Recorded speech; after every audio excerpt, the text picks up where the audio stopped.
नमस्कार, आप देख रहे हैं स्पेशल एडिशन और मैं हूं आपके साथ नेहा दुबे। कोरोना महामारी से देश में संकट बढ़ता जा रहा है। अब तक 2900 से ज्यादा लोग कोरोना संक्रमित पाए गए हैं, जबकि 70 के करीब लोगों की मौत हुई है। दिल्ली की तबलीगी जमात का आयोजन कोरोना वायरस का केंद्र बन गया है। महाराष्ट्र, कर्नाटक और तेलंगाना में पिछले 24 घंटे में जो कोरोना पॉजिटिव मरीजों की मौत के मामले सामने आए हैं, वे तबलीगी जमात के आयोजन में शामिल हुए शख्स थे। इस बीच केंद्रीय स्वास्थ्य मंत्री डॉक्टर हर्षवर्धन ने भरोसा दिलाया है कि भारत कोरोना वायरस को नियंत्रित करने की स्थिति में है। उन्होंने कहा है कि भारत में इस महामारी को रोकने के लिए काफी पहले से इंतजाम किए जा रहे थे। देश ने विश्व स्वास्थ्य संगठन यानी WHO के कोरोना वायरस को महामारी घोषित करने से पहले ही इसको कंट्रोल करने के लिए कदम उठा लिए थे। इसी का नतीजा है कि आज भारत कोरोना से लड़ने की स्थिति में है। हालांकि देश में कोरोना के संभावित मरीजों को लेकर कोई कोताही नहीं बरती जा रही है। करीब 50,000 वेंटिलेटर खरीदने की प्रक्रिया शुरू हो चुकी है। कोरोना स्वास्थ्य कर्मचारी को सुरक्षा उपकरण उपलब्ध कराने के लिए अतिरिक्त प्रोटेक्शन सूट, N95 मास्क और दूसरे उपकरण चीन, सिंगापुर और साउथ कोरिया से आयात किए जा रहे हैं। देश भर में कोविड अस्पताल तैयार हो रहे हैं। बिस्तरों की कमी को दूर करने के लिए रेलवे 20,000 कोच तैयार कर रहा है, जिसमें 3,20,000 मरीजों को भर्ती करने की क्षमता होगी। इसके अलावा दिल्ली सहित कई मेट्रो शहरों में भी खेल स्टेडियम भी बैकअप के लिए रखे गए हैं।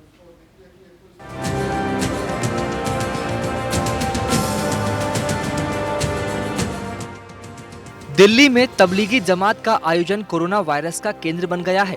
महाराष्ट्र, कर्नाटक और तेलंगाना में पिछले 24 घंटे में जो कोरोना पॉजिटिव मरीजों की मौत के मामले सामने आए हैं, वह तबलीगी जमात के आयोजन में शामिल हुए शख्स थे। उधर हरियाणा में भी दिल्ली के निजामुद्दीन मरकज में शामिल तबलीगी जमातियों ने राज्य में कोरोना वायरस के संक्रमण का खतरा बढ़ा दिया है। पहले इन जमातियों की संख्या केवल 2 दर्जन बताई जा रही थी, लेकिन फिर खुफिया विभाग की जाँच बढ़ी तो सामने आया कि हरियाणा में 1277 तबलीगी जमातियों ने एंट्री की है। ये सभी अलग अलग जिलों की मस्जिदों में ठहरे हुए हैं। वहीं 30 मार्च के बाद दिल्ली में भी मरीजों की संख्या 3 गुना हो गई है। इसकी सबसे बड़ी वजह तबलीगी जमात बनी है। 30 मार्च तक दिल्ली में कुल 97 मामले सामने आए थे, जो 3 दिन में ही बढ़कर करीब 300 के पास पहुंच गए हैं। तबलीगी जमात के मरकज में कोरोना का एपिसेंटर बन चुके तबलीगी जमात के मरकज में उत्तर प्रदेश के 169 जमाती शामिल थे।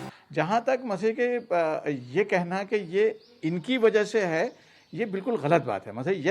मसीह जो इनका भी अपना एक हिस्सा है, ये बहुत ही ज़्यादा ह्यूमिलेटिंग भी तो कहना बहुत छोटा लफ्ज़ है, बल्कि एक क्रिमिनल कॉन्स्पिरेसी है। ऐसे वक्त में जबकि मुल्क को सबको एक साथ मिलकर इसको लड़ना है, उसको मसीह अगर हम इसको क्रिमिनल रंग देने लगेंगे तो बहुत मुश्किल हो जाएगा।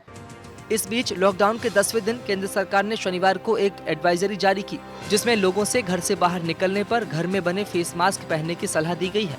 मुंह और हाथ के लिए होममेड प्रोटेक्टिव कवर के इस्तेमाल पर जारी एक सलाह में सरकार ने कहा है, ऐसे मास्क के इस्तेमाल से बड़े पैमाने पर समुदाय की रक्षा करने में मदद मिलेगी। और कुछ देशों ने आम जनता के लिए घर के बने फेस मास्क से फायदा का दावा भी किया है। वहीं केंद्रीय स्वास्थ्य मंत्री डॉक्टर हर्षवर्धन ने भरोसा दिलाया है कि भारत कोरोना वायरस को नियंत्रित करने की स्थिति में है। उन्होंने कहा है कि भारत ने इस महामारी को रोकने के लिए काफी पहले से इंतजाम किए जा रहे थे। देश ने विश्व स्वास्थ्य संगठन यानी WHO के कोरोना वायरस को महामारी घोषित करने से पहले ही इसको कंट्रोल करने के लिए कदम उठा लिए थे। डॉक्टर हर्षवर्धन दिल्ली के राम मनोहर लोहिया अस्पताल में डॉक्टरों और मेडिकल स्टाफ के साथ बातचीत कर रहे थे।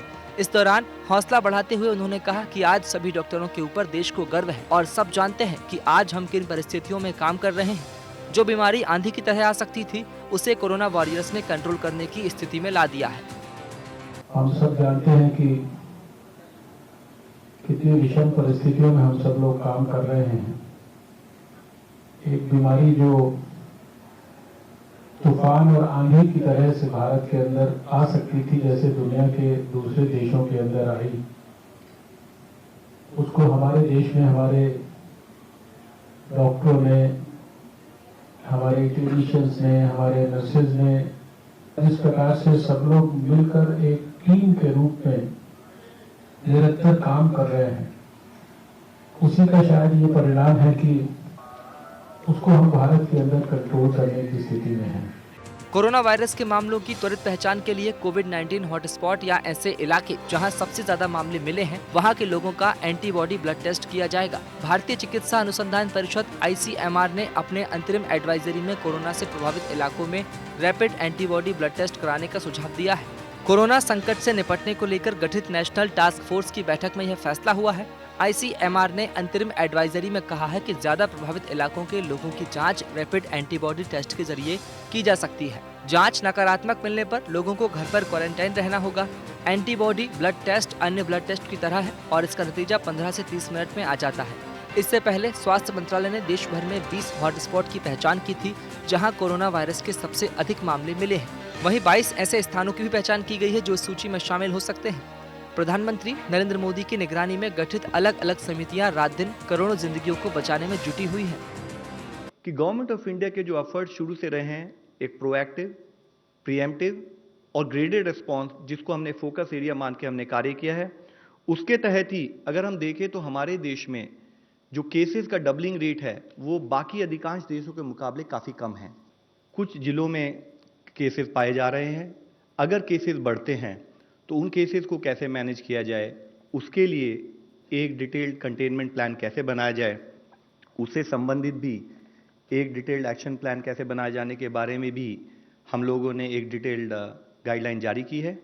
करीब 50,000 वेंटिलेटर खरीदने की प्रक्रिया शुरू हो चुकी है। इसके अलावा हर महीने 5,000 वेंटिलेटर भारत में ही तैयार करने की योजना बनाई गई है। कोरोना महामारी में भी पिछले महीने 2,700 वेंटिलेटर भारत में बनाए गए थे। फिलहाल 2 तरह के वेंटिलेटर तैयार किए जा रहे हैं। निर्माता कंपनियों के पास इसे बनाने में रॉ मटेरियल की कमी है, जिसे पूरा करने के लिए विशेष कार्गो को भेजा जा रहा है। चीन से इलेक्ट्रिक सामान और यूरोप से बाकी सामान लाया जाएगा। स्वास्थ्य कर्मचारियों को सुरक्षा उपकरण उपलब्ध कराने के लिए गठित समिति का अनुमान है कि भारत में फिलहाल 10 lakh protection suit, 40 lakh N95 mask, 20 lakh gloves, 6 lakh face shield और 20 लाख सर्जिकल मास्क की आवश्यकता है। मांग को पूरा करने के लिए चीन, सिंगापुर और साउथ कोरिया से भी आयात किया जाएगा। इसके अलावा देश भर में कोविड अस्पताल तैयार हो रहे हैं। बिस्तरों की कमी को दूर करने के लिए रेलवे 20,000 कोच तैयार कर रहा है, जिसमें 3,20,000 मरीजों को भर्ती करने की क्षमता होगी। इसके अलावा दिल्ली सहित कई मेट्रो शहरों में खेल स्टेडियम भी बैकअप के लिए रखे गए हैं। Bureau report. तो कोरोना महामारी से देश में संकट बढ़ता ही जा रहा है। अब तक 2,900 से ज़्यादा लोगों को संक्रमित पाया गया है, जबकि 70 से ज़्यादा लोगों की मौत हो चुकी है। दिल्ली की तबलीगी जमात के आयोजन में कोरोना वायरस का वो जो केंद्र बनता हुआ जा रहा है, उससे भी अब संकट गहराता जा रहा है। इस विषय पर हम तफसील से चर्चा करेंगे और जानेंगे कि सरकार की स्थिति क्या है, सरकार किस तरह से अब तैयारियों को और ज़्यादा बेहतर करने में जुट गई है। इस पर भी हम बात करेंगे। हमारे साथ खास मेहमान मौजूद हैं, उनसे आपका तारुफ करा देते हैं। डॉक्टर विक्रम सिंह हमारे साथ है, बीजेपी के नेता हैं। विक्रम जी, बहुत स्वागत है आपका। साथ ही हमारे साथ जुड़े हुए हैं मोहम्मद असलम नदवी जी, जो कि मुस्लिम धर्मगुरु है। असलम साहब, आपका भी बहुत स्वागत है। हमारे साथ सीधे जुड़ गए हैं अशोक पांडे जी, जो कि प्रवक्ता है हिंदू वाहिनी सेवा के। अशोक जी, आपका भी बहुत स्वागत है। सबसे पहला सवाल मेरा विक्रम जी आपसे है कि जिस तरह से कोरोना संक्रमितों की संख्या लगातार बढ़ती जा रही है और ये आंकड़ा जो है वाकई काफ़ी चौंकाता है। हालांकि जिस हिसाब से सरकार काम कर रही है और जिस हिसाब से कदम उठाए गए हैं, ये बाकी देशों से अगर हम तुलना करें तो ये आंकड़ा फिर भी कहीं ना कहीं संतुष्ट करता है। लेकिन क्या कुछ अब सरकार की तरफ से और कदम उठाए जा रहे हैं? देखिए, सरकार की ओर से जो कदम उठाए जा रहे हैं वो सबसे पहले अभी आप ही उसकी रिपोर्ट दे रहे थे।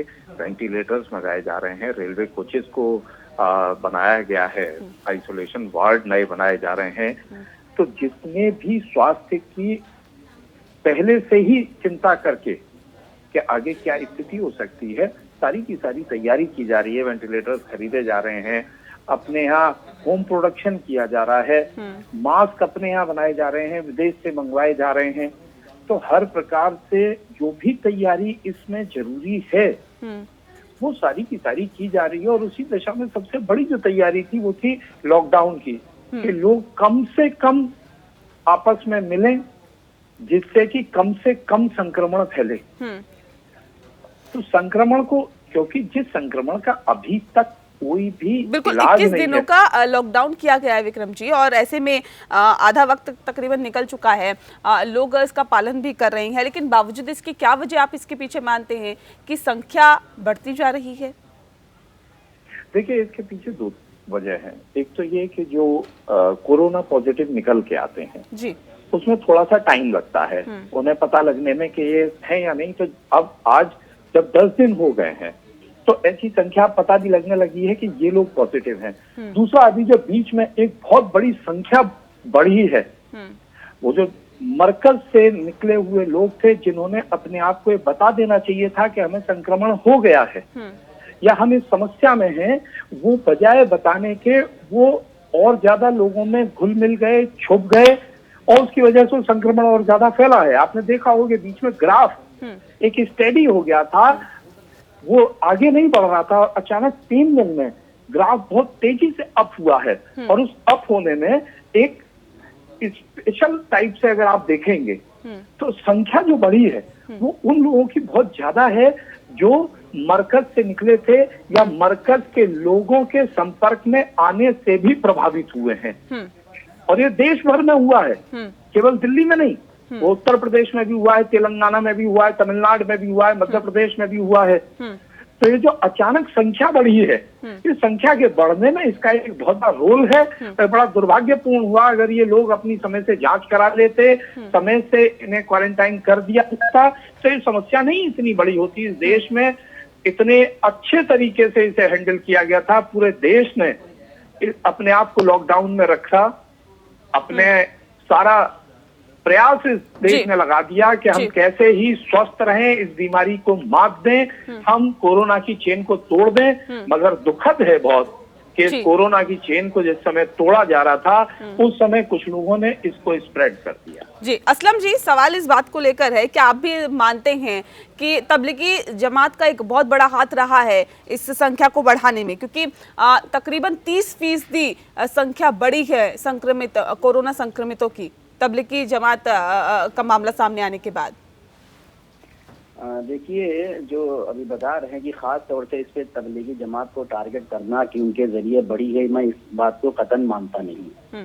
क्योंकि बीमारी एक बीमारी होती है जो किसी का धर्म, किसी की जात, किसी की कम्युनिटी नहीं देखती है, वो सारे लोगों को भी हो सकती है। जहाँ तक तबलीगी जमात का ताल्लुक है, और हमारे मजहबी धर्म गुरुओं ने बाकायदा ये अनाउंसमेंट किया जब मोदी जी ने 19 तारीख को सोशल डिस्टेंसिंग की बात करी उन्होंने, और 20 तारीख को बाकायदा नमाज भी पढ़ी गई, सारे लोग थे हर जगह। 23 तारीख तक बाकायदा पार्लियामेंट चलती रही। जब ये सारी चीजें वहां पर लागू नहीं हुई और फिर अचानक उसके बाद मोदी जी ने अनाउंसमेंट कर दिया कि जनता कर्फ्यू का, लोगों ने उसका सख्ती से पालन किया। फिर उसके बाद लॉकडाउन का अनाउंसमेंट होता है, सारी गाड़ियां ठप, सारी बसेस ठप। और तबलीगी जमात का मैं एक सपोर्ट नहीं कर रहा हूं, बल्कि हकीकत में बताना चाह रहा हूं आपको, उन लोगों ने बाकायदा जितने लोगों को पहुंचाना था उन लोगों को पहुंचाया, और जो बाहर के थे लोकल एडमिनिस्ट्रेशन से उन लोगों ने बाकायदा मदद मांगी, उन लोगों ने उस पर कोई कंसंट्रेट नहीं किया। दूसरी बात, यहाँ छुपने और फंसने की बात आप के वर्ड है, कोई छुपा नहीं होता है लॉकडाउन में, कोई छुपा नहीं होता है बल्कि फंसा होता है। अब अगर मान लीजिए अगर वहां पर वो फंसे थे, लोकल एडमिनिस्ट्रेशन को बात पता थी, तो जाहिर उनको कोई ना कोई वहां पर स्टेप लेना चाहिए था कि जिस तरीके असलम जी, अब तो पता है कि लॉकडाउन है, अब तो सरकार बार बार ये कह रही है कि अगर आपको लगता है, अगर आप जमात से जुड़े हुए रहे हैं तो अब तो बाहर आकर अपना टेस्ट करवा लीजिए। अब क्यों लोग बाहर नहीं आ रहे हैं, अब क्यों सामने नहीं आ रहे हैं? नहीं, ये आप बिल्कुल गलत कह रही हैं। जितने भी लोग हैं यहाँ, इसके जो रहनुमा हैं मौलाना साहब, वो भी बाकायदा अपने आप को क्वारंटीन किए हुए हैं। उनके साथ में जितने भी लोग हैं वो भी हैं। गवर्नमेंट जिन जिन लोगों को लेकर के गई है, खुल करके वो मैदान में आ रहे हैं और अपनी वो जांच करा रहे हैं। सर क्या वजह है कि देश के अलग अलग हिस्सों से जमात से जुड़े हुए संक्रमित लोग निकल के अब उनका जब टेस्ट हो रहा है, जब पता लगाया जा रहा है, जब इन्वेस्टिगेशन हो रही है और उनका जब टेस्ट हो रहा है, तब पता चल रहा है कि वो कोरोना संक्रमित है। अगर आप इतने ही इंसानियत रखते हैं तो आपको तो सामने आना चाहिए और कहना चाहिए कि हाँ मैं भी जमात में गया था क्योंकि वहां पर कोरोना संक्रमित थे, तो आप लीजिए मेरा भी टेस्ट करिए। क्यों नहीं इतनी इंसानियत दिखाते हैं? क्या ये देश में अगर कोरोना फैलेगा तो क्या वो आपके परिवार के लिए घातक नहीं होगा? क्या कोरोना की रिपोर्ट इन लोगों की, देखिए 15 दिन का टाइम लगता है किसी भी रिपोर्ट को आने में, खासतौर से कोरोना की। सर सिम्टम्स तो दिख जाते हैं, रिपोर्ट को आने में सर लक्षण दिखते हैं, 15 दिन लगते हैं सर लक्षण दिखते हैं, लक्षण के आधार पर ही टेस्ट होते हैं, ये तो आप भी जानते होंगे। मैं बता रहा हूँ मैं आपको, एक तरफ आप लोग सिर्फ तबलीगी जमात को टारगेट किए हुए हैं। ये देखिए तबलीगी जमात और पूरे मुसलमानों की नुमाइंदगी नहीं कर रही है, और जो लोग हैं उन लोगों को बाकायदा लेकर जाया जा रहा है, उनकी जांच कराई जा रही है। अगर हम एक तरफ तबलीगी जमात के लोगों की बात करते हैं तो क्या वो जो मजदूर बेचारे हजारों की तादाद में सड़कों पर टहल रहे हैं, क्या वो उनकी जांच नहीं होनी चाहिए? सर तो क्या वो अपने घर पहुंच गए? उन्हें भी क्वारंटीन में रखा गया है ना? आप समझिए ना, चीजों को आप समझने की कोशिश करिए कि अगर ये महामारी फैलती है भारत में तो सर इससे नुकसान किसका है असलम जी? अगर ये महामारी और ज्यादा विकराल रूप लेती है भारत में तो इससे नुकसान किसका है? क्या आप लोगों का नुकसान नहीं है? हमारा ही नहीं बल्कि हमारे हिंदुस्तान का है, हमारे देश का है, हमारे देशवासियों का है। प्रत्येक हिंदुस्तानी का इसमें नुकसान होगा। तो ये चीज आप लोग समझते क्यों नहीं है? बीमारी पुलिस को इतनी मशक्कत क्यों करनी पड़ रही है? कौन नहीं समझ रहा है? प्रशासन को इतनी मशक्कत क्यों करनी पड़ रही है छानबीन करने में? आप लोगों ने तबलीगी जमात को जिस तरीके से टारगेट किया हुआ है, गोया कि ऐसा लग रहा है कि हिंदुस्तान में कोरोना के रिस्पॉन्सिबल हैं वो सबसे बड़े जिम्मेदार उसके मुसलमान हैं और तबलीगी जमात है, जबकि ऐसा नहीं होना चाहिए था। अगर तबलीगी जमात के लोग एक तरफ बार बार कहते हैं आप तबलीगी जमात के समर्थक नहीं है और बार बार आप उसे खुद ही वो एंगल दे देते हैं, फिर आप उनके बचाव में उतर आते हैं। आप इस तरीके से करना क्या चाह रहे हैं? और क्या इसमें सच्चाई नहीं है कि वो लोग छुपे हैं? नहीं, उसमें क्या है, सच्चाई नहीं हो, छुपे हैं। अगर आदमी बीमार है बाहर निकल के क्यों नहीं आ रहा है? उसे मना किसने किया बाहर निकल के आने के? मेरी बात सुनिए पहले। मैं आपको कल की घटना बताता हूँ। बुलंदशहर में मस्जिदों में छुपे हुए लोग हैं, उनको निकाला जा रहा है। आप समझिए ये कितनी बड़ी दिक्कत है। अगर आप कहते हैं कि मैं तबलीगी समाज का या जमात का मैं समर्थन नहीं करता हूँ तो गलत को गलत कहना सीखे ना सर। गलत को गलत क्यों नहीं कह रहे हैं आप क्यों नहीं कहते कि हाँ ये गलत था? लॉकडाउन के बाद भी हजारों की तादाद में वहां पर लोग इकट्ठा थे। हर एक व्यक्ति जिसको अपने अंदेशा है उसको जांच करानी चाहिए, और तबलीगी जमात वाले जितने भी हैं उनको सबको जांच करानी चाहिए। इसी तरीके से गवर्नमेंट को बाकायदा एक सख्त स्टेप उठाना चाहिए। जो सड़कों पर मजदूर घूम रहे हैं, जो बेचारे परेशान हाल है, भूखे, उनकी सबकी जांच होनी चाहिए। जिनको सबकी जांच हो रही है, सबकी जांच हो रही है। आपकी जानकारी दुरुस्त कर दूं कि जहां पे जिस राज्य में गए, सुन लीजिए, धैर्य रखिए थोड़ा सा। जहां पर मजदूर गए हैं, सुन लीजिए सर, सुन लीजिए। तबलीगी जमात की बात कर रही हैं? तबलीगी जमात की बात नहीं कर रही हूँ, मैं मजदूरों की बात कर रही हूँ, क्योंकि आपने मजदूरों का मुद्दा भी उठाया है कि वहां पर भी जो हजारों की तादाद में मजदूर थे। सुन लीजिए, आप कह रहे हैं निजामुद्दीन में लोग छुपे हुए थे, छुपे हुए और फंसे। सर मैं निजामुद्दीन की ये बात नहीं कर रही, मैं तो अब ये बात कर रही हूँ कि जो लोग जमात से गए हैं वो देश के अलग अलग हिस्सों में छुपे हुए हैं। आप उनसे भी कहिए ना। अगर आप इंसानियत की बात करते हैं तो आप करिए यहाँ से अपील कि वो लोग भी बाहर निकल के आए, करवाइए अपनी जांच। मैं आपके चैनल के जरिए से बाकायदा हिंदुस्तान वासियों को और जो जमात से लगे हुए हैं और जो और भी लोग हैं जिनको ये अंदेशा है, मैं उनसे बाकायदा ये निवेदन करता हूँ, मैं उनसे अपील करता हूँ कि खुदा के वास्ते जाएं, अपना अपना टेस्ट कराएं। अगर कोरोना की एक संक्रमण आपके अंदर निकलते हैं तो आप अपने आप को बिल्कुल गवर्नमेंट का साथ दें और अपना इलाज करवाएं, वरना ये बीमारी हमारे मुल्क को लपेट में ले लेगी और यहाँ पर हिंदू और मुस्लिम को नहीं देखा जाता है, बल्कि हमारा हिंदुस्तान परेशान होगा, हमारे लोग परेशान होंगे, हर एक प्रदेशवासी नहीं बल्कि देशवासी हमारा परेशान होगा। ये मैं आपके चैनल के माध्यम से अपील करता हूँ कि जितने भी लोग अंदेशा है उन सबको अपना टेस्ट कराना चाहिए। ठीक है, अपील की जा रही है। अशोक जी, सवाल इस बात को लेकर है कि जो मामले सामने आ रहे हैं उन मामलों में तकरीबन 30% का इजाफा हुआ है, और वो जो लोग हैं जो सामने आए हैं, हालांकि अभी भी टेस्टिंग लगातार जारी है, लेकिन जो लोग सामने आए हैं वो तबलीगी जमात से जुड़े हुए हैं। किस तरह से देखते हैं इसे? मेरा जी पहले तो मैं एक निवेदन करूंगा, डॉक्टर बुद्धदेव सिंह जी का मैं बहुत अभिनंदन करता हूँ। जिस तरह के सरकार के प्रयास चल रहे हैं बहुत ही सराहनीय हैं, और असलम साहब से मैं निवेदन करूंगा जब तक मैं बोलूं प्लीज तो बीच में ना बोलें, क्योंकि जिस तरह से बहस कर रहे हैं। मेन चीज ये है तबलीगी जमात आज की डेट में जमात नहीं जिहाद के रूप में उभर करके आई है, और जिस तरह से सरकार ने कोरोना से जंग जीत ली थी एक तरीके से, मैं समझता हूँ हम जीतने की तरफ से आने वाले 15 दिन हमारे लिए ऐसे सुखद होते कि हम इस दुखद घड़ी से बाहर निकल आते। जो कोरोना को जंग को हराने का काम इन मौलाना ने किया, तो हम एक तरह से कहना चाहिए हम कोरोना से जीत गए थे, लेकिन मौलाना ने हरा दिया। और रही बात ये जो तबलीगी जमात की बात कर रहे हैं कि तबलीगी जमात की जो वकालत अभी कर रहे थे, शायद इन्होंने वो वीडियोज नहीं देखे हैं जब जमात से जुड़े हुए लोगों को अलीगढ़ में भी जब पुलिस लेने गई है और वहां उनको रोका कि आप यहाँ नमाज ना करके आप वहां चले क्वारंटाइन में, तो उसके ऊपर पथराव हुआ। जमात से जुड़े हुए लोग नर्सों के सामने नंगे होकर के घूम रहे हैं, वो वीडियो शायद इन्होंने नहीं देखे। जमात से जुड़े हुए लोग पूरे देश में छिपे हुए हैं, उनके मोबाइल नंबर बंद है, उनको पुलिस निकाल रही है, बड़ी मुश्किल से उनके लिए संघर्ष करना पड़ रहा है। तो ये कहीं ना कहीं लैंडवे में हुआ है। और कल एक बड़े वरिष्ठ पत्रकार हमारे साथ बैठे थे, वो एएमयू और इन संगठनों से जुड़े हुए हैं।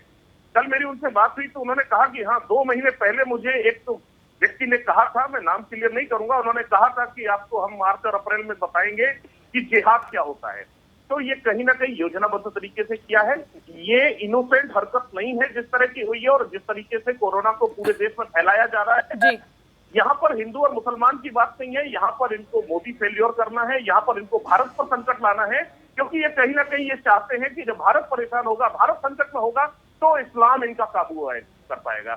मैं बिल्कुल इसको धार्मिक ढांचा नहीं देना चाहता, मैं बड़ा स्पष्ट कहना चाहता हूं, क्योंकि इन्होंने इंसानियत के सामने प्रश्न चिन्ह खड़ा किया है। ये लोग इंसानियत के दुश्मन बनकर के आए हैं। इन्होंने इस महामारी को इंसान में फैला करके, पूरे समाज में फैला करके मानवता को संसार किया है। और ये जमात ने क्या सिखाया है मैं नहीं समझता हूँ। 1000 से अधिक मामले जमात के मेरे संज्ञान में कई सालों से चले आ रहे हैं। जमात ने आज तक तो कोई एजुकेशन सेंटर खड़ा नहीं किया, जमात ने कोई ऐसा सामाजिक कार्य इस देश में नहीं किया जो कहीं सरकार के लिए या समाज के लिए मिसाल बनता हो। जमात ने जगह जगह धर्मांतरण के कार्यक्रम आयोजित किए। जमात जो भाईचारे की बात करती है, जमात ने धार्मिक उन्माद, धार्मिक कट्टरता पैदा की। कई जगह कर्फ्यू लगे जमातियों की वजह से। यही जमातियों का समर्थन, चाहे वो शाहीन बाग को रहा हो, चाहे जमातियों का समर्थन अलीगढ़ के और कई सारे एएमयू जैसे क्षेत्रों में रहा हो, और जेएनयू के लोग जिस तरह से जमात के समर्थन में आ रहे हैं, ये एक बहुत बड़ा षड्यंत्र है देश के खिलाफ। ये राष्ट्रव्यापी षड्यंत्र है। और मेरा निवेदन है, हमारी राष्ट्रीय सचिव महंत डॉक्टर पूजा सुगुन पांडे ने सरकार को पत्र भी लिखा है कि 130 करोड़ भारतवासियों को ध्यान में रखते हुए अगर इन मौलानाओं को, हमारे सिया वक्फ बोर्ड के जो चेयरमैन उन्होंने भी कहा था, और अखिल भारत हिंदू महासभा ये मांग करती है कि अगर जमात से जुड़े हुए लोग 130 करोड़ जनता के लिए घातक बनते हैं, तो ऐसे लोगों को सेना के हवाले करके सरेआम गोली भी मार दी जाए तो उसमें कोई बुराई नहीं होगी, क्योंकि हमारे लिए देश सर्वोपरि है, हमारे लिए 130 करोड़ भारतवासी सर्वोपरि है, न कि जमातियों की हम वकालत करने के लिए बैठे हैं यहाँ पर। नहीं, यहाँ पर दरअसल अपना कर्तव्य समझने की जरूरत है। यहाँ पर ये समझने की जरूरत है कि अगर ये महामारी फैलेगी या फिर बहुत ज्यादा विकराल रूप ले लेगी, तो इससे न सिर्फ एक वर्ग को नुकसान होगा, बल्कि सभी को इससे नुकसान होगा। तो ये समझने की जरूरत है। यहाँ कोरोना महामारी देश के लिए संकट पर बढ़ते जा रही है, और ये जो संकट है वो लगातार बढ़ता जा रहा है। संक्रमितों के संख्या में लगातार इजाफा होता जा रहा है, और ये संख्या अब 2900 से ज़्यादा हो चुकी है। और ऐसे में आपको बता दें कि 70 से ज़्यादा लोगों की मौत भी हो गई है। बावजूद इसके जो लोग हैं वो मानने को तैयार नहीं है। अगर इस तरह के आयोजन किए जाते हैं, लोग या फिर इकट्ठा होते हैं, हाल ही में जिस तरह से पिछले कुछ दिनों में जो चीज़ें निकल के सामने आई, उसके वजह से 30% इजाफा संक्रमितों में हुआ है। और ऐसे में आने वाले वक्त में ये आंकड़ा और बढ़ सकता है, इसमें कोई दो राय नहीं है। इस पर हम लगातार चर्चा कर रहे हैं, खास मेहमान हमारे साथ लगातार जुड़े हुए हैं। लेकिन एक सवाल पे, जिसपे ब्रेक पे जाने से पहले चर्चा हो रही थी, असलम जी, सवाल ये है कि आप कह रहे हैं कि जो लोग हैं वो अपना इलाज करा रहे हैं, जो संक्रमित लोग हैं वो सामने हैं, तमाम तरह की बात कर रहे हैं, और आपने ये भी कहा कि लोग छुपे हुए नहीं हैं। लेकिन सवाल ये भी है कि जो वीडियो वायरल हो रही हैं, जिसका जिक्र अभी अशोक जी कर रहे थे कि तमाम तरह की जो वीडियो वायरल हो रहे हैं, सर ये बताइए मुझे कि इन वीडियो की सच्चाई क्या है? ये जो वायरल हो रही हाँ, है मैं वीडियो, बता इनकी रहा हूँ। सच्चाई क्या है? अभी बता रहा हूँ। कुछ दिनों पहले आप लोगों ने चलाया कि जमातियों ने बाकायदा कुछ पुलिस वालों पर थूका। जब उसकी पड़ताल की गई तो पता चला वो मुंबई का वीडियो था, ठाणे का, और एक वो बंदी था जिसको पुलिस लिए जा रही थी। पुलिस ने जब उनसे हॉट टॉक हुई किसी मामले सर, को लेकर के, तब निजामुद्दीन का लाइव वीडियो देखा था क्या आपने? जब बस में भर के जमातियों को लेकर जाया जा रहा था कि इनको क्वारंटाइन में रखा जाएगा, वो वीडियो देखा था आपने क्या? कि बसों में से कैसे थूक रहे थे, वो नहीं देखा आपने? बसों में थूक रहे थे, बसों से थूक रहे थे, पुलिस वालों के ऊपर थूक रहे थे। क्यों आप लोग, मैं आपसे एक दरखास्त करना चाहूंगा कि मीडिया का काम इस हिंदुस्तान को बचाना है अपनी बात के जरिए। आप बीच में मत बोले, मैं बोल रहा हूँ। अभी आप जब बोलिएगा तो आराम से हम सुनेंगे आपकी बात। पहले आप मेरी बात सुनिए। आप आराम से और मोहब्बत से वो चीज को भड़काइए मत। आप इस तरीके से बात को घुमा देते हैं, आप उस चीज को भड़का रहे हैं। झूठ फैलाया जा रहा है मीडिया के जरिए से, जब सबको पता था कि 13 तारीख को वहां आपने पर वीडियो देखे हैं या फिर आपको दिखाने की जरूरत है? अगर है तो हम आपको दिखा भी सकते हैं सर। मैंने सारे वीडियोस देखे हैं। पुलिस ने, जमातियों ने, जैसा साहब ने कहा कि वो नंगे हो गए। अरे कैसी बात कर रहे हैं आप? वो नंगे हो जाएंगे? आप खुल्लम खुल्ला जो है चैनल पे आकर के, इतने बड़े चैनल पे आकर के झूठ बोल रहे हैं। आपको शर्म नहीं आती? बताइए अच्छा, बताइए, आप झूठ बोले नंगे हो गए। वो असलम साहब, उसके वीडियो टीवी चैनल पे चल रहे हैं। आपको वो अगर वीडियो असलम जी जानकारी दुरुस्त करिए सर। आप थोड़ी सी जानकारी दुरुस्त कर लीजिए। आप थोड़ी सी जानकारी दुरुस्त कर लीजिए असलम जी। असलम जी जानकारी दुरुस्त कर लीजिए। आज कानपुर में पुलिस वालों पर थूका है, गाजियाबाद में मामला दर्ज हुआ है वीडियो वायरल होने के बाद। आप समझिए क्या हालात है और किस तरह की कोरोना संक्रमण फैलाने की कोशिश की जा रही है। जिन लोगों ने पुलिस पर अटैक किया,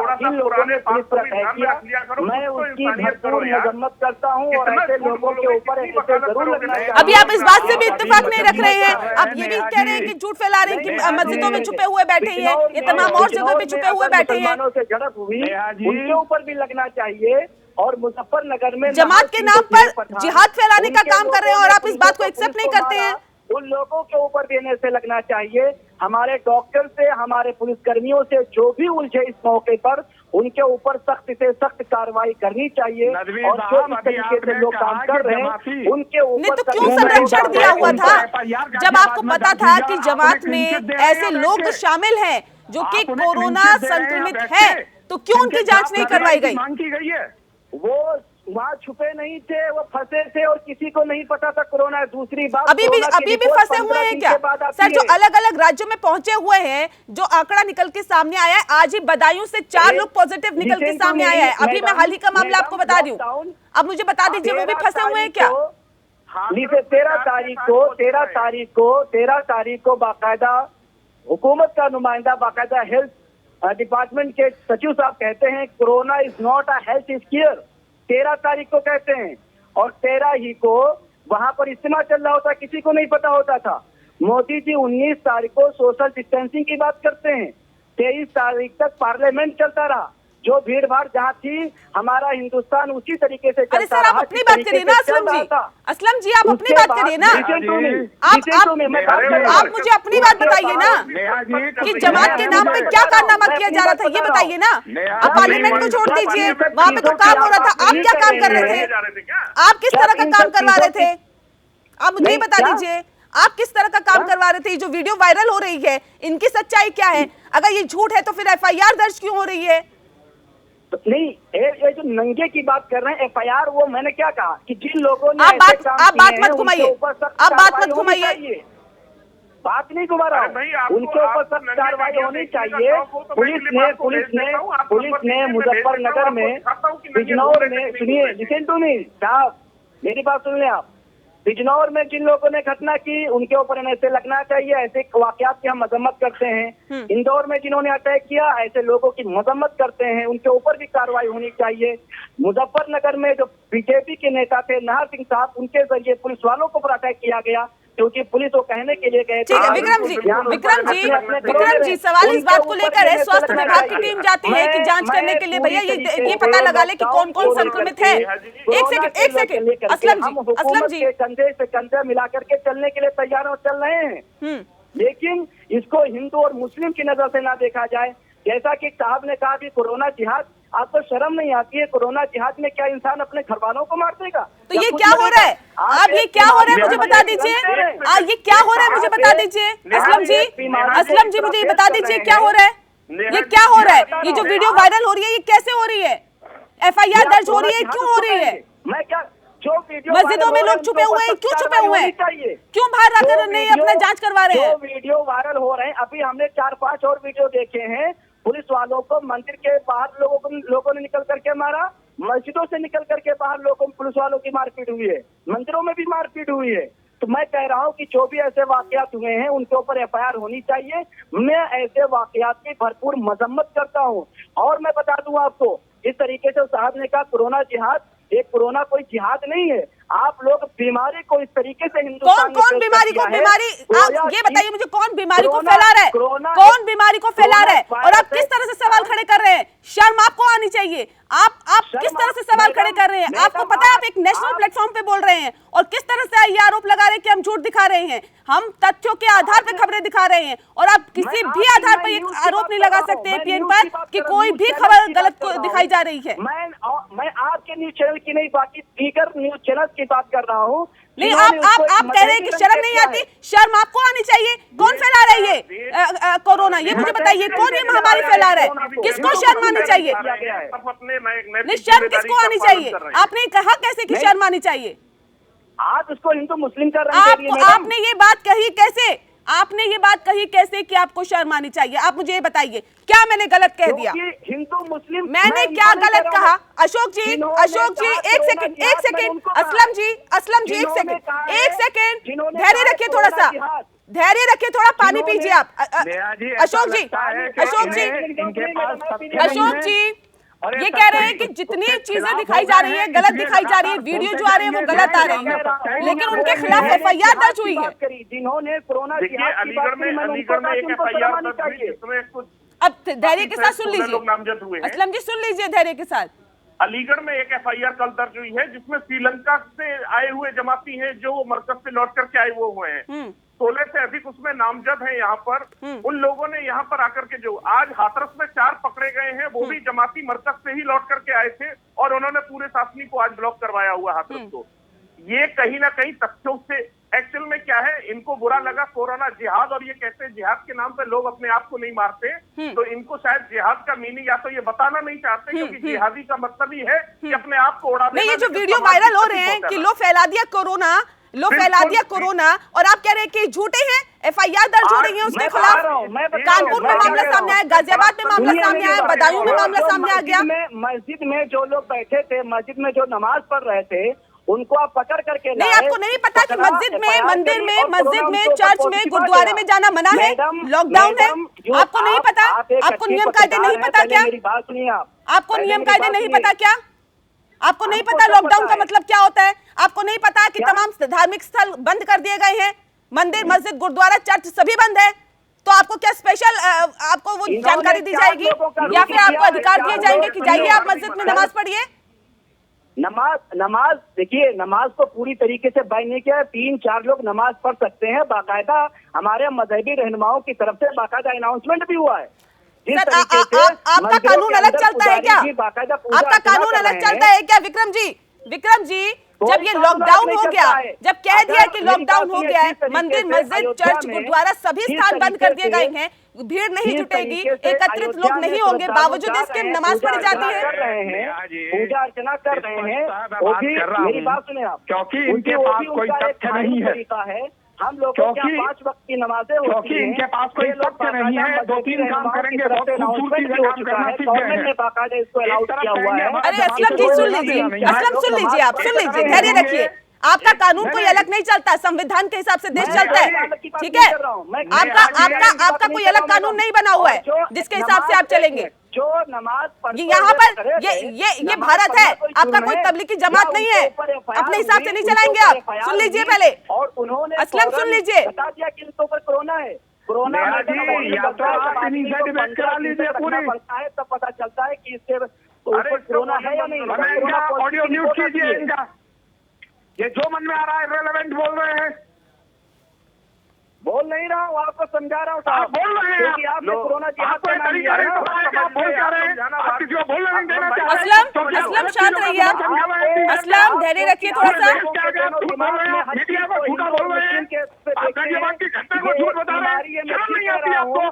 बेशर्मी का हाल हम आपने और दिया है। इस देश को अगर आप बर्बाद करना चाहेंगे तो बर्बाद आप भी होंगे, अब्दुल नकवी। इसके इस देश शिकार हो से रहे बाहर हैं, नहीं है मुस्लिम आप। भाई भी हो रहे हैं, ईसाई भी हो आप रहे जो हैं, है सिख भी हो रहे धार्मिक हैं। आधार पर ठीक है, रोज ठीक है, रोज ठीक है, लेके बैठ अशोक रहे जी, हैं आप लोग अशोक जी, चैनल्स पर। ठीक है। आप बदतमीजी कर रहे हैं, आप पूरे देश को आग में झोंक रहे हैं इस कोरोना की में। शर्म आनी चाहिए आपको सबके सामने।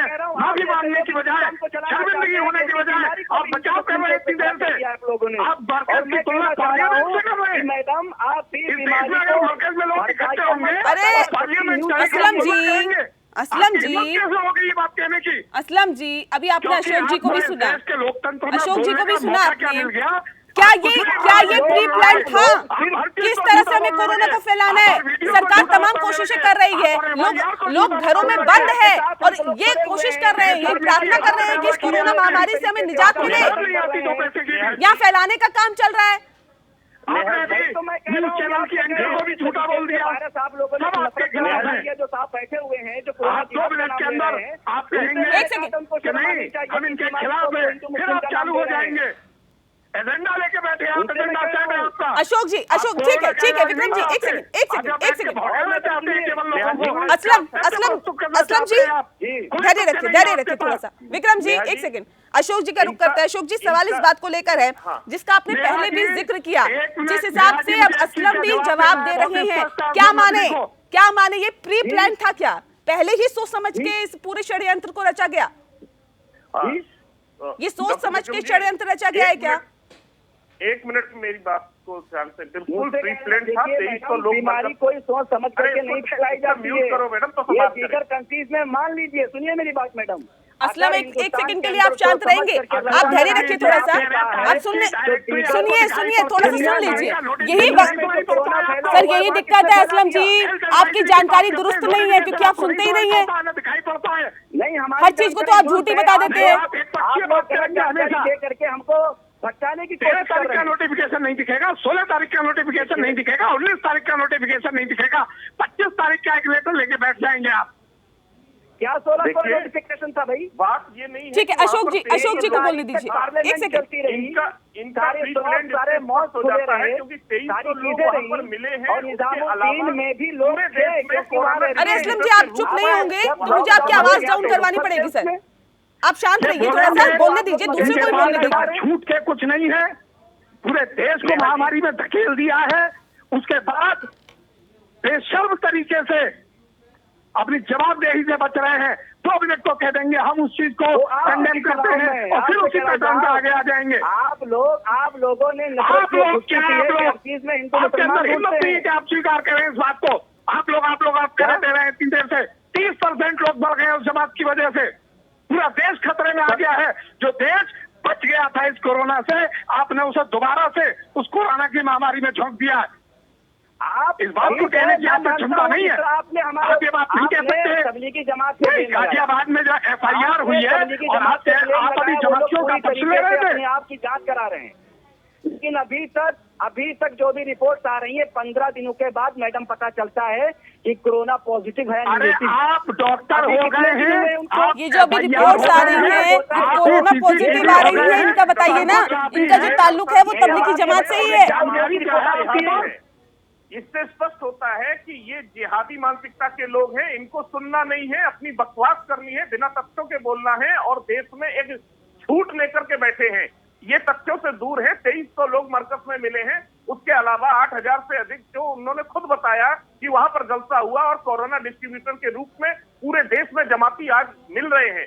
देश के प्रत्येक जिले में, गांव-गांव में जमाती पाए जा रहे हैं। जो वहां मरकज की जमात में सम्मिलित हुए और आज कोरोना डिस्ट्रीब्यूटर के रूप में वो पाए जा रहे हैं, उनके द्वारा आज पूरे देश में संकट पैदा हुआ है। उनके द्वारा आज केंद्र सरकार जो है इतने बड़े खतरे में खड़ी हो गई आकर के कि सोचने पर मजबूर होना पड़ रहा है कि एक लड़ाई जो हम जीत रहे थे वो इन मौलाओं ने हरा दी। तथ्यों से दूर हटके ये लोग बात करने वाले हैं, इनकी जिहादी मान झूठ बोलना चाहते हैं और सच्चाई झूठ बोलना है। विक्रम जी धैर्य रखिए, थोड़ा सा रुकिए। थोड़ा धैर्य से सुनिए। माननीय प्रधानमंत्री नरेंद्र मोदी जी 132 करोड़ देशवासियों के प्रधानमंत्री हैं, वो हिंदू और मुसलमान के नहीं है। अगर वो कुछ कहते हैं तो आपको ध्यान से सुनना चाहिए और अमल में लाना चाहिए। अगर आप उनकी बात को अमल में नहीं लाते हैं तो निश्चित रूप से आप देशद्रोही हैं, आप आतंकवादी हैं, आप जिहादी हैं और आप जैसे लोगों का एक ही इलाज होना चाहिए। विक्रम जी देश के नागरिकों को, इस देश के स्वाभिमान को संकट में डालता है, ऐसे व्यक्ति को गोली मारने के अलावा कोई इलाज नहीं है और आप लोगों का इसके अलावा कोई इलाज नहीं है और आने वाला वक्त ये तय करेगा। मैं प्रधानमंत्री जी से मांग करता हूँ, ठीक है, एक सेकंड धैर्य रखिए, एक सेकंड सर, रुक जाइए सर। असलम, सवाल मेरा आपसे है, सवाल ये है कि आप कह रहे हैं कि 4 या 5 लोग मस्जिद में नमाज पढ़ सकते हैं। सर ये किसने कह दिया आपको? अनाउंसमेंट बाकायदा हमारे सब लोगों के मजहबी धार्मिक रहनुमाओं की तरफ से यहाँ पे मीटिंग्स हुई। उन डीएम यहाँ के संविधान से देश चलेगा या आपकी धार्मिक भावनाओं और आपके मौलानाओं से चलेगा? मीटिंग हो रही है, नहीं, ये देश चलता किससे, मुझे बताइए। ये देश कैसे चलता है? ये कानून से चलता है, संविधान से चलता है, ये आपके मौलानाओं से चलता है? कानून से चलेगा हमारा देश, कानून से। किसने इजाजत दी? क्या ये कहा गया लॉकडाउन में कि 4 से 5 आप इकट्ठे होकर नमाज पढ़ सकते हैं? क्या ये कहा गया सरकार की तरफ से?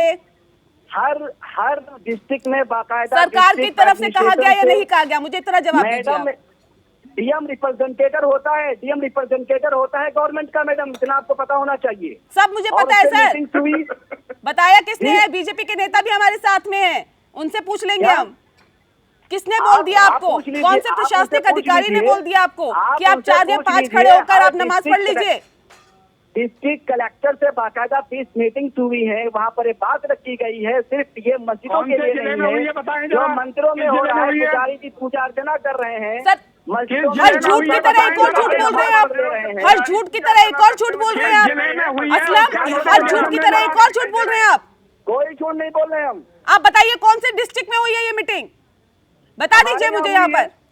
हमारे डिस्ट्रिक्ट में हुई, लखनऊ में हुई, और बताओ कहाँ हुई? आप मुझे ये बता दीजिए कौन से जिले में ये मीटिंग हुई है और कौन से डीएम ने ये कह दिया आपको कि जाइए आप 4 से 5 इकट्ठे होकर आप नमाज पढ़िए? इनसे पूछिए कौन सा डीएम ने कहा करके नहीं कहा, इकट्ठा होकर पढ़िए। क्या कहा है? 4 से 5 इकट्ठा होकर की बात नहीं कर रहा हूँ मैं। मैडम डीएम का नाम और डिस्ट्रिक्ट का नाम पूछिए इनसे। अजान कह सकते हैं, नमाज पढ़ सकते हैं 2-3 लोग। सर मुझे बताइए ना, असलम तथ्यों पे बात करिए। देखिए हवाई बात मत करिए यहाँ पर। नहीं है असलम, और मेरी बात सुनिए, असलम पूरी तरीके से असलम, आप मुझसे तथ्यों पे बात करिए। आप मुझसे तथ्यों पे बात करिए, हवाई बात मत करिए। मैं आपसे कह रही हूँ, आप मुझे डिस्ट्रिक्ट का नाम बता दीजिए, डीएम का नाम बता दीजिए। किसने आपको कह दिया कि आप 4 से 5 लोग इकट्ठा होकर नमाज पढ़ लीजिए?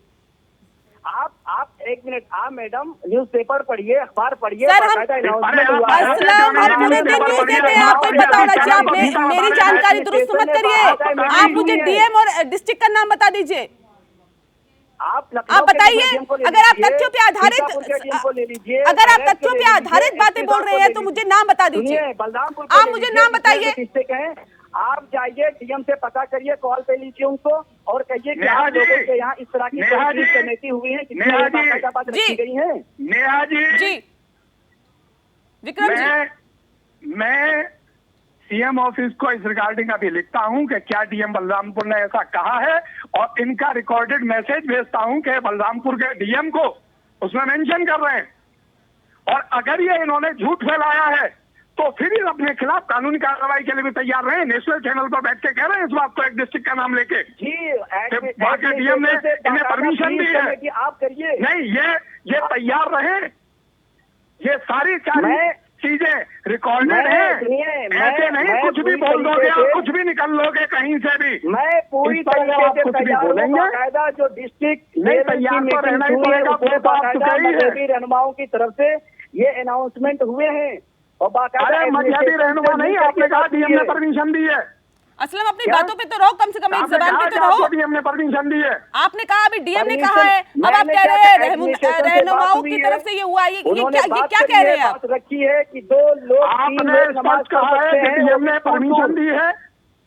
नेहा जी बहुत देर हो गई है आपको इनसे पूछते हुए, मुझे कुछ बातें कहनी है, स्पष्ट करनी है। जी जी जी बिल्कुल। ये 13 तारीख की हेल्थ एडवाइजरी की बात बार बार करते हैं जी, मगर 13 तारीख को जो पहला नोटिफिकेशन आया था कि 200 से ज्यादा लोग कहीं पर इकट्ठे ना हो, उसे बात नहीं करते हैं।